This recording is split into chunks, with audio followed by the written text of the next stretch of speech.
Today on the Plant-Based Bistro, let's make plant-based pierogies. When you can't choose between potatoes or pasta, it's time for pierogies. I agree. So we're going to be starting with 2 pounds of just potatoes. I mean, these are like the big baking potatoes, but you can use pretty much any kind of potato you want. Essentially what you do is you start off making mashed potatoes and then you put it into pasta. But you got to boil your potatoes first. And for that, I'm just going to cut them into, chunks. Now, we peeled our potatoes because we don't like the texture of the peel in our pierogi mixture. Yeah. If you're a diehard, must have the peel. Go for it. Just know you're going to have little peel bits in your pierogies. Yeah. We normally do not peel potatoes or carrots for anything, but for this, I do. It's more aesthetics.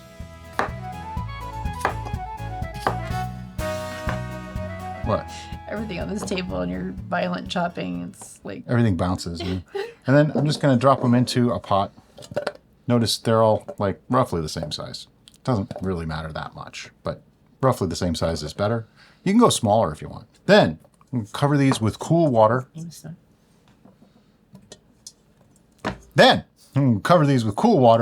them to a boil for about 8 to 10 minutes until they are fork tender. What that means is you can take a fork and just go, and it goes in nice and easy with very little resistance, but they don't like turn to mush. All right, so be back in a sec.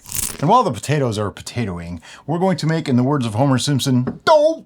So for that, 2 cups flour. I know, bad joke, but I had to do it. Now, the flour you use almost really doesn't matter. AP flour, bread flour. Try not to use bread flour, really, but you can if you want to. I always use whatever flour happens to be handy. This happens to be our own home brand of mystery flour because we put flour in a bag. And didn't mark it. It didn't mark it. By we, she means me. And how much water do I need? You need 3/4 of a cup. Now, I have more than 3/4 of a cup here because Brian always needs more or less, so I just try to be prepared. And that's the thing about making pasta. You do it to feel, and you might need a little bit more, you might need a little bit less. But what I'm going to do is just really simple, make a little hole in the middle and dump about half this water in. Yeah, that's about half. And then start mixing it around. Basically this is the well method of making pasta. It's tried and true, been done for a long time, and works really, really well. And I can see already, nope, need more. Probably going to use most of this water, if not all of it. Now, when we were testing our pierogi recipe to make sure it was just right, we actually used wonton wrappers because we thought, oh, wouldn't it be great if you could use those to make pierogies because it would be something simple and easy that people could do? And they work. But yeah, they work. They fall apart. They don't work as well. I didn't like it. I did not enjoy the experience. Yeah, we like to make a ridiculously large batch of pierogies. This is an average batch. This is an average batch. This isn't huge. This isn't our normal way. But in doing so, we make more than we need so we can freeze them and have pierogies whenever we want. Right. Basically means whenever Derek reminds me that we have frozen pierogies. Yeah, can you tell I'm a fan of the pierogi? She really is. She likes pierogies. I really am. I actually prefer raviolis, which you might think they're the same thing, but they're actually not to me. A pierogi is potato or cabbage sometimes, whereas a ravioli is usually a meat-like substance. Anything else, and it's not a ravioli anymore. Although cheese could be in there instead of meat. I'm not a fan of cheese ravioli, though. Okay, so my dough is coming around. It's getting there. I think I have enough water in there, and I used just about 3/4 of that cup, so pretty spot on there. Now, there's still some dry in this bowl. That's okay, because if you've ever seen me mix anything or knead anything or make anything that had a dough, you probably know what's coming next. Get it out on the board and use the best tools you got. They're at the end of your arms, your hands. And I like to just really scrape the bowl good. I want everything out of here because, it's my flour. I paid for it. I don't want to waste it. There was a time when we made homemade pasta like pretty 5 much times a week. all the time. And Brian taught me how to make pasta. And so I was the pasta kneader. Yeah, because my hands are not what they used to be, but I'm going to do it for you for today. Yeah, that feels pretty good. I may end up having to add a little bit more flour just from the feel of it. And I just push in with my hand, flip it over, roll it over on top of itself like that, and just keep going. Now, this process is a lot easier to do if you're standing up. It is. Because you can use your body weight to help push it out. The rolling it against the board is a really great technique because you're using the friction of the material against the board to help stretch it out. Yep. So rather than using your body to physically stretch it out, you're using the motion in the board to press it out. If you've ever watched an Italian make pasta, they never do it on any surface other than wood. Yeah. There's a reason. Yeah. The little bit of friction matters. It makes a big difference. All right, I'm going to need more flour. This is just a little bit too wet. Okay. Enter the bag of unknown flour. It's more than likely I think it's bread flour. King Arthur's It's something. King Arthur, that's for sure. But I don't know if it's bread or AP. I think it's bread flour, though. The reason why I think it's bread flour is because last time we made the stromboli, it required a little bit more water than I thought it would. And bread flour tends to be thirsty, meaning it'll soak up water a lot faster than AP flour does. But for this, either one works, really. And what we're looking for is probably about 5 to 8 minutes of kneading, and all this flour, believe it or not, will end up in this dough. And I just want a nice, smooth surface. I'll show you once we get there.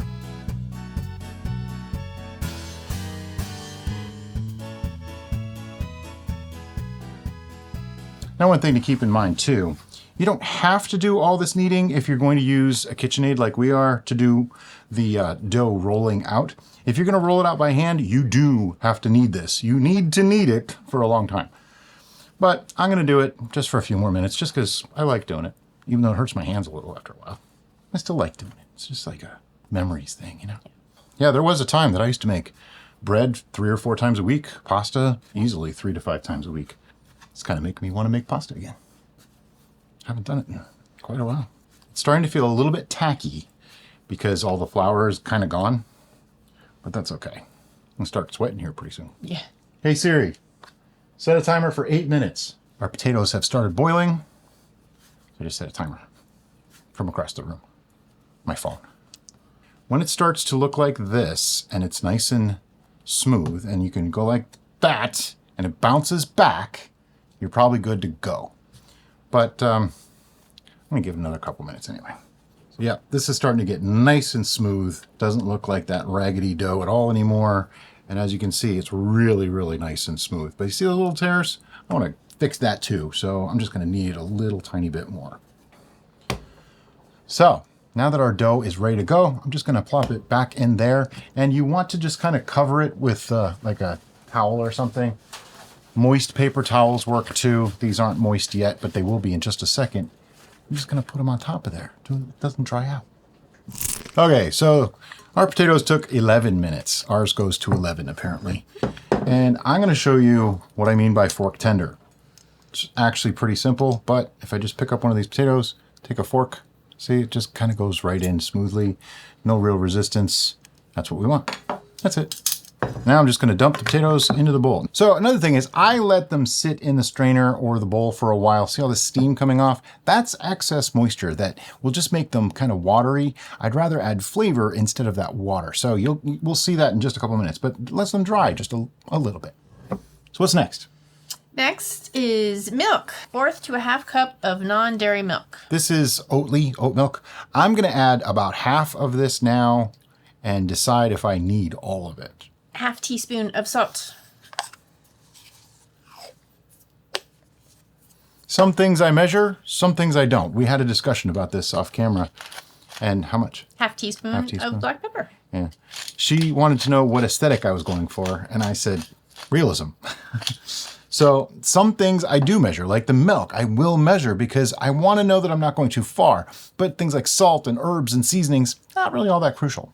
2 tablespoons of vegan butter. Vegan butters vary. Try saying that 3 times fast. So depending on the one you get, you may need a little bit more or a little bit less.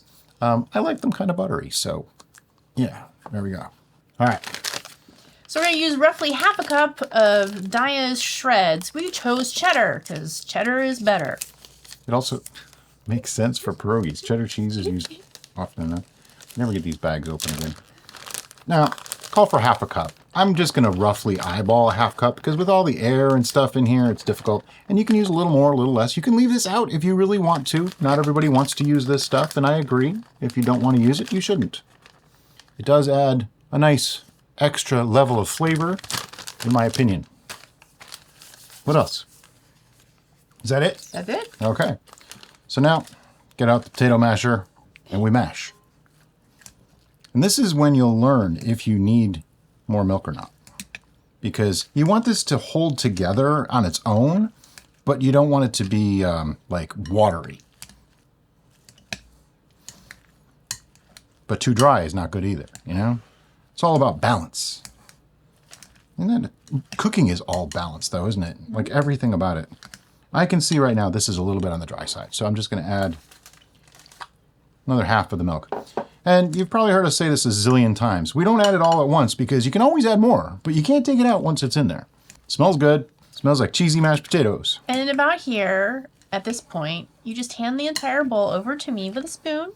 Yeah. And you're done. Pretty much. She could just devour this right now.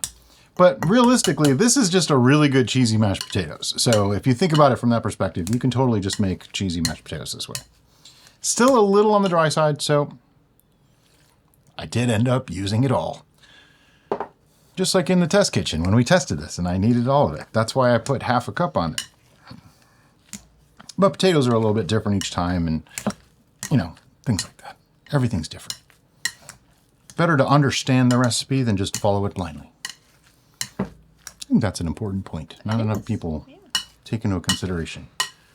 Okay, this is looking pretty good. Let's give them a close-up of what this looks like. So as you can see, it's moist and looks like kind of smashed potatoes rather than truly really creamy mashed potatoes at this point, but I'm working on that still. I don't want to just grab a spoonula or a spatula and start mixing this up. It'll get gummy. Instead, I'd rather break it down as much as I can using the potato masher and then go from there. But at a certain point, you do have to switch to the spoonula or spatula or spoon or whatever utensil you prefer to use. I like the spoonula. And get it all off the masher. Because what you don't get off the masher, Derek is going to eat. Off camera. Off camera. Oh, she doesn't want to eat on camera. We eat on camera all the time. Okay, and I'm just actually testing the texture of it at this point to make sure that I can scoop it, if you will. Okay, that's looking perfect. That looks really, really good. Good. And there's no really big chunks or anything in there, but it's all cooked together, so it's perfect. Right now, this would make the most amazing mashed potatoes you've ever had, but we're going to make it even better. But now that you've said all this, I'm afraid to put this in front of you while I roll out the dough. Okay, so at this point, I just have our dough out on some bench flour here and just kind of roll it around because it's a little sticky.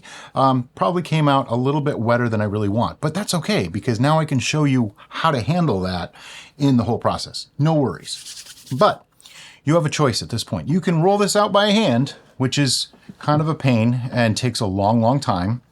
Or you can use a KitchenAid machine or any pasta machine, like the little pasta roller machines. They're like, what, $30 to $50 now, something like that.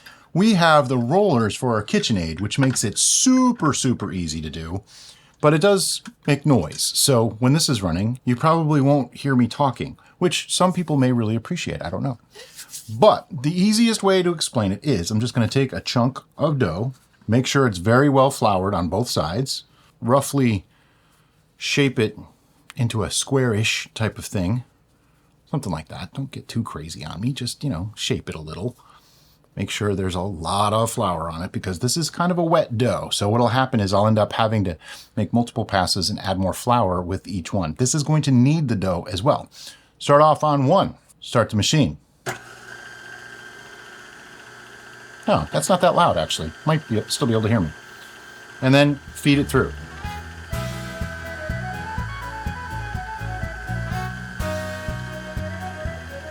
Perfect, right? Take a little flour, fold it again. Now we just sandwiched more flour into that dough.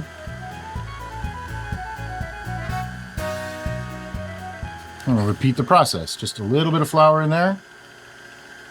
And just fold it over, fold it over, fold it over. I'll have to do this a couple times for each piece now because, well, had I let it go a little drier when I was mixing, it would have been a better option. But it's okay.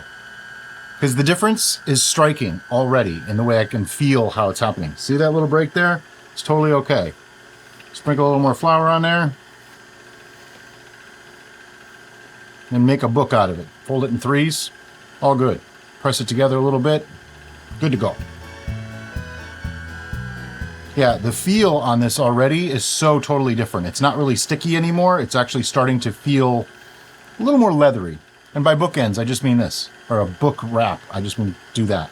And just wash, rinse, and repeat. Add some flour. Fold it. Fold it. Fold it. Press it. Flour it. Roll it. Or, yeah, flatten it. We'll go with that. Flatten it. And then just keep doing that until it kneads it together.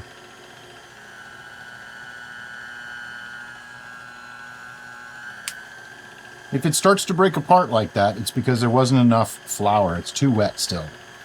I can feel it. And it takes a little time, a little patience, but your patience will be rewarded. As she mentioned earlier, this is a lot easier when you're standing up. So now what I want to do is flour this up real good.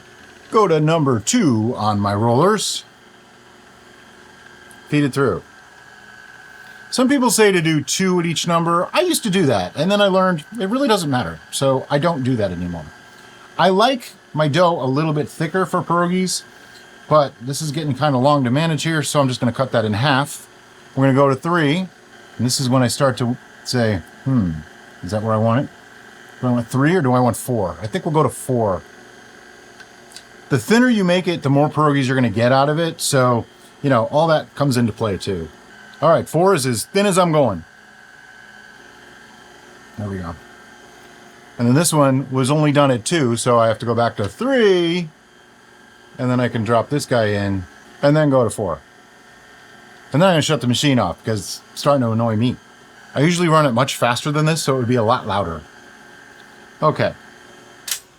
There we go. So let me just get this out of the way. Next, we need to cut out our pierogi shape. And for that, you have a lot of options. I like the clamshell style pierogi, ravioli, whatever makers. It also doubles as a cutter. You can use a biscuit cutter. You can use a glass if you want to. It doesn't really matter. But let's just get started. And I just go in, push down, and then turn.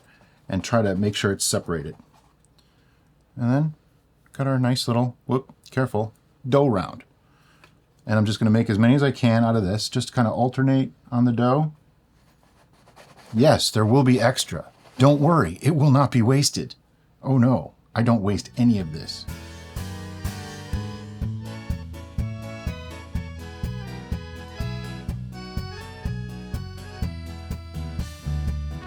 All right, so we have a bunch of our rounds. Now I have all this extra dough. The trick to this is doing it quickly, because if I let this sit for hours, it's going to just dry out and be useless. You won't be able to do anything with it. But I just grab it all back up and kind of, play with it like it's Play-Doh, mash it back into a shape. And this should be dry enough now to work really, really well. And then I just run it through the machine, again, just like before. Sometimes it wants to break up because it's a bunch of little strands, and as you go further and further, it gets drier and drier. But just keep working it a little bit. If you want to mix it with some of the other dough too, you can totally do that. Usually there's just little bits and pieces, so I do end up taking another chunk of the other dough. This is looking pretty good. Doesn't need nearly as much kneading when you do it this way the second time around. Just hit it with a little flour so it doesn't stick to the rollers. There's our pass at 1, pass at 2, there's 3, and 4. I mean, that's a lot of dough that some people would just waste. I actually learned from someone that would just waste that. Thanks. I almost forgot. All right, so I'm going to get some flour on this. Now we're going to cut out our circles from this one now. So this isn't the way we normally do this, but because we're filming, we have to show you. Having that pile of cutouts on top of each other is probably a bad idea. I don't like to do that. Yeah. I usually do just a few at a time, and usually it's both of us working it. But I wanted to show you that part before we get to making them. This way we don't have to go back and forth, and we'll just show you as we go. You see there's going to be all the extras from this cutout too. And this I'll just add to the other dough so that when I make the rest of them, I do that.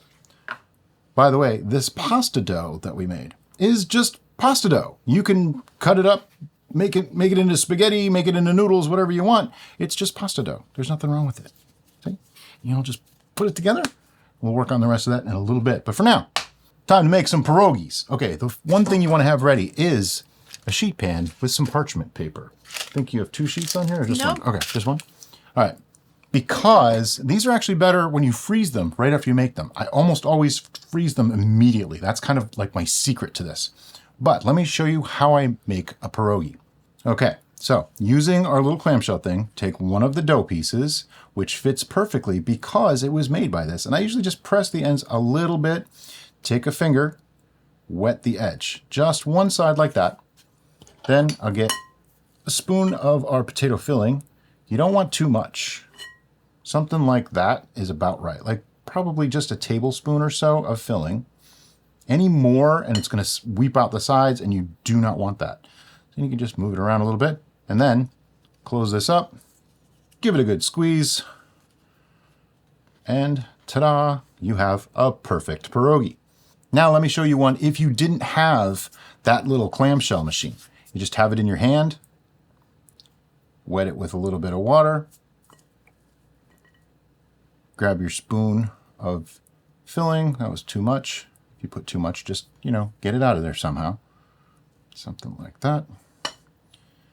Pat it around, make it work, fit it in, and then we just fold in half and squeeze out the air all around all sides, crimping the dough as you go along, and boom, another pierogi. You want to make sure those seals are perfect because they will explode when you boil them. All right, so I'm going to continue making these, and when we're all done, we'll be back to show you what we do next. All right, when you get down to the end, like we just have a couple left to go. So I just have this little bit of dough. It's really simple. You just do the same thing and run it through the machine. And I just keep going like that until I end up with not enough dough to make one more pierogi. But this will probably make 2. See, same exact dough. And now you just cut your rounds out of this. And then you use the trimmings again and just keep mashing them all together until you end up with no dough left. Okay, so we made all the pierogies. We used up all the dough. We have 49 pierogies here, which is really good. And this much potatoes left over. Yeah. The mashed potatoes, like we said, are just really good mashed potatoes. You can do anything you want with them. We're probably going to make a shepherd's pie. Yeah, or Derek is just going to eat them. But at this point, what I want to do is freeze these pierogies. By the way, this is 2 levels of parchment. So we made quite a few. Put these into our freezer, leave them overnight, okay? The next day, really the next day, don't let them go for like a week because they'll start to crack. But the next day, you can peel them off the paper, put them into like any kind of a freezer bag and keep them in the freezer indefinitely. I mean, as long as you're willing to leave them in there. Then to cook them, very, very simple. Boil some water, drop them in, delicately. Turn the water down to just a simmer. Make sure it's not boiling too hard. And then they go for 10 to 12 minutes, maybe. Usually they take a little bit less than that. When they start to float, you're pretty much ready to go. I usually pull one out and do a tester to make sure. That's the easy way. But for right now, we're actually going to choose 2. And we're going to cook these right now so that we can show you what they look like.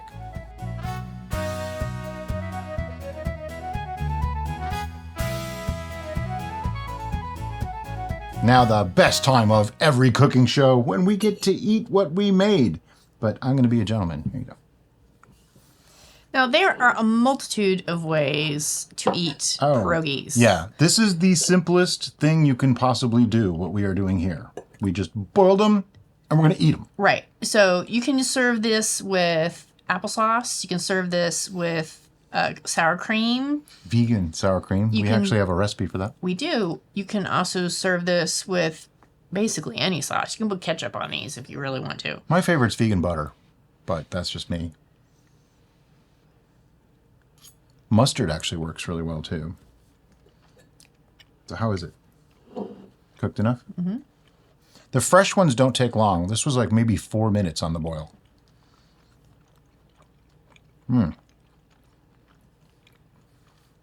really nice. It's important to not overcook them because if you do, they can get waterlogged and nasty. Yep. It's also really important to seal them up properly when you're making them. Can't stress that enough. Make sure you seal them. If you don't have the crimper, just do it with your fingers. Do it really, really carefully. But wow, these are great. This is our favorite way of eating pierogies is actually we boil them up and then we saute some onions, sometimes some mushrooms in there. And Brian does this really great thing with sage. Oh, adding the fresh sage into the mix just brings it up to this superb level. I think when we did the raviolis on the channel, we did that. Oh, we did the same sage. Way. Yeah, we did the sage. I think I used vegan bacon in it too. Oh, yeah. It's really, really good. Yep. Bacon works well with pierogies as well. Yep. Tonight, though, see, right after this, let me just tell you a little teaser here. Right after this video is done, we're going to make meatballs using Impossible meat. And tonight, what we're going to have is pierogies with those meatballs in a probably olive oil and vegan butter sauce. With sage. With caramelized onions and sage. And probably mushrooms, just because I feel like mushrooms go with that. Yeah, yeah. I mean, that sounds pretty awesome to me. By the way, that's still yours. Yay! So, as we said, you can serve these a multitude of ways. They actually cook up really, really fast, right from frozen. That's important. I don't defrost them. I just take the frozen pieces and drop them right into the boiling water, 8-9 minutes, and they are done. And storage options. After they're cooked, keep them in the fridge for a few days. I wouldn't, like leftovers, I wouldn't go much longer than that. But the uncooked ones from the freezer, you can keep those in the freezer for a long time.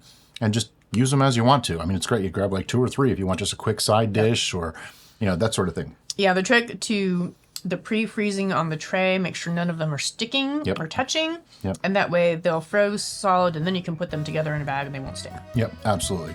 I think that's all we got for pierogies. So as always, guys, thank you so much for watching and we'll see you next time on The Bistro.